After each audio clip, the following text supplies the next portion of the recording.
Hey y'all, this week's quick tip is about the Google Classroom mobile app, and more specifically, the Student Selector. It's like the Popsicle sticks you used to have on the corner of your desk to randomly call on a student. So it's super easy to use. Let's jump in and I'll show you how to do it.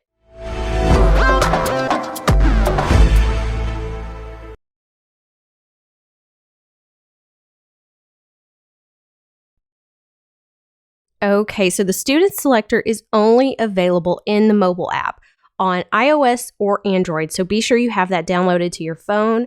And from here, you're going to go into your class, and then in the bottom right-hand corner, you're going to tap on the People tab.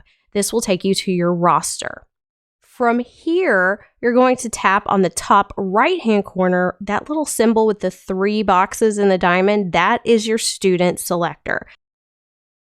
Tap on the Student Selector, and it will randomly give you a student to call on. And you can just click Next to select the next student. You can also decide to call later, or you can reset and start all over again. Super simple, only available in the mobile app. So if you like this tip and you want more, please click on that subscribe button, ring the bell so that you get notified when new tips come out each week. And if you haven't, hop on over to shakeuplearning.com and check out all our free resources there. Bye, y'all.